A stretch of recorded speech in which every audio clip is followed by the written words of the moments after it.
যুক্তরাষ্ট্র ভিত্তিক প্রভাবশালী সাময়িক পত্রিকা টাইমসে প্রকাশিত 2026 সালের বিশ্বের 100 প্রভাবশালী ব্যক্তির তালিকায় স্থান পেয়েছেন বাংলাদেশের বর্তমান প্রধানমন্ত্রী ও বিএনপি চেয়ারপারসন তারেক রহমান।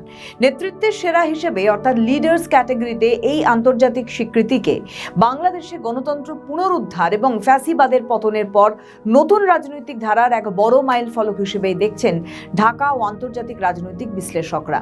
চলতি মাসের 15 তারিখ টাইম ম্যাগাজিনের প্রকাশিত তালিকায় যুক্তরাষ্ট্রের প্রেসিডেন্ট ডোনাল্ড ট্রাম্প, যুক্তরাজ্যের প্রধানমন্ত্রী কিয়ার স্টারমার, পোপ লিও চতুর্দশ, ইসরায়েলের প্রধানমন্ত্রী বেনিয়ামিন নেতানিয়াহু এবং নেপালের প্রধানমন্ত্রী বালেন্দ্র শাহের মতো বিশ্ব নেতাদের সাথে তারেক রহমানের নাম উঠে আসে।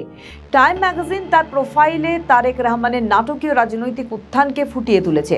ম্যাগাজিনটির সম্পাদক চার্লি ক্যাম্পবেল উল্লেখ করেছেন, মাত্র কয়েক মাস আগেও দক্ষিণ পশ্চিম লন্ডনে নির্বাসিত জীবন কাটাচ্ছিলেন তারেক রহমান। 2024 সালে বাংলাদেশে শেখ হাসিনার নেতৃত্বাধীন সরকারের পতনের পর তিনি বিরোধী আন্দোলনের নেতা থেকে জাতীয় নেতায় পরিণত হন। প্রায় 17 বছর দেশ থেকে বিচ্ছিন্ন থাকার পর চলতি বছরের ফেব্রুয়ারিতে অনুষ্ঠিত নির্বাচনে বিপুল ভোটে বিজয়ী হয়ে তিনি প্রধানমন্ত্রীর দায়িত্ব গ্রহণ করেন। টাইমস ম্যাগাজিনের প্রতিবেদনে তারেক রহমানকে নিয়ে বলা হয়েছে, কয়েক মাস আগেও তিনি লন্ডনে নির্বাসিত জীবন কাটাচ্ছিলেন, কিন্তু 2024 সালে টাইমসের সিঙ্গাপুর ব্যুরো প্রধান ও ভূ রাজনীতি বিশেষজ্ঞ চার্লি ক্যাম্পবেল তারেক রহমানের এই দ্রুত রাজনৈতিক উত্থানকে ব্যতিক্রমী হিসেবেই উল্লেখ করেছেন। প্রতিবেদনে আরও বলা হয়েছে যে তারেক রহমানের এই সম্মান তাকে বাংলাদেশের প্রথম নারী প্রধানমন্ত্রী ও তার মা বেগম খালেদা জিয়ার পদাঙ্ক অনুসরণের সুযোগ করে দিয়েছে। ঢাকা থেকে প্রকাশিত শীর্ষস্থানীয় সংবাদ মাধ্যমগুলোর সূত্র বলছে, তারেক রহমানের এই অর্জনকে বিএনপি এবং তার মিত্ররা গণতন্ত্র পুনরুদ্ধারের লড়াইয়ের আন্তর্জাতিক স্বীকৃতি হিসেবে অভিহিত করছে। রাজনৈতিক বিশ্লেষকরা মনে করছেন যে এই স্বীকৃতি তারেক রহমানের নেতৃত্বকে আন্তর্জাতিক পরিমণ্ডলে সুদৃঢ় করেছে এবং তাকে গণতন্ত্রের পুনরুদ্ধারকারী হিসেবে উপস্থাপন করেছে এবং একটি গণতান্ত্রিক জবাবদিহিতামূলক সরকার প্রতিষ্ঠার প্রক্রিয়াকে সমর্থন করছে। প্রধানমন্ত্রী ও বিএনপি চেয়ারম্যান তারেক রহমান এই প্রাপ্তি প্রসঙ্গে টাইমকে বলেন, জনগণের রাজনৈতিক অধিকার ফিরিয়ে আনতে আমাদের একসাথে কাজ করতে হবে। প্রতিবেদনে তারেক রহমানের নেতৃত্বের প্রশংসা করে বলা হয়েছে, প্রশাসনিক স্বচ্ছতা নিশ্চিতকরণ এবং ফার্মার্স কার্ডের মতো জনকল্যাণমূলক উদ্যোগের মাধ্যমে তিনি মাত্র কয়েক মাসেই জনগণের আস্থা অর্জন করেছেন। প্রসঙ্গত 2024 সালে 5ই আগস্ট ছাত্র জনতার গণ অভ্যুত্থানের পর বাংলাদেশে যে রাজনৈতিক পরিবর্তন আসে, তারেক রহমান তা পুনর্গঠনে জোর দিয়েছেন।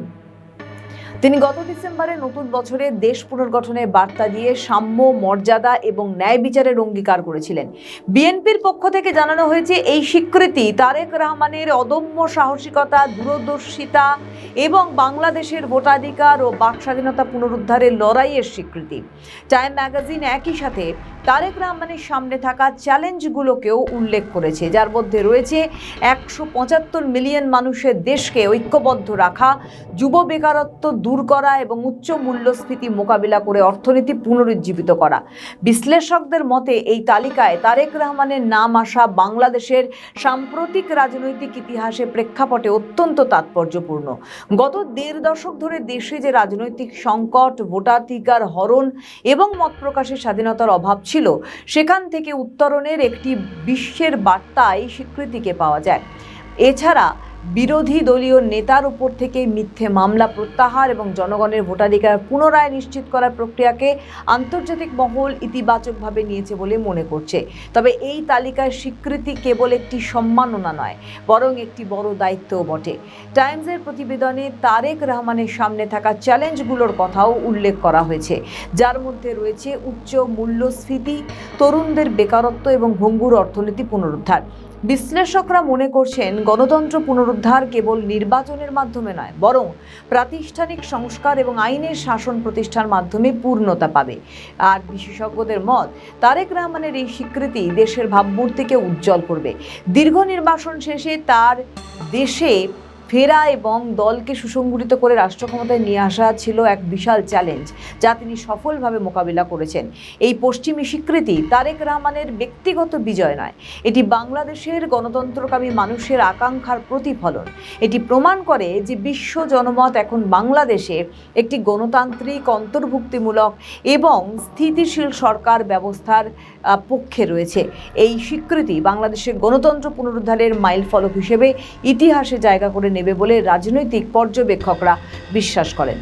আমাদের ভিডিও ভালো লাগলে লাইক ও শেয়ার করুন, কমেন্ট সেকশনে আপনাদের মতামত জানান।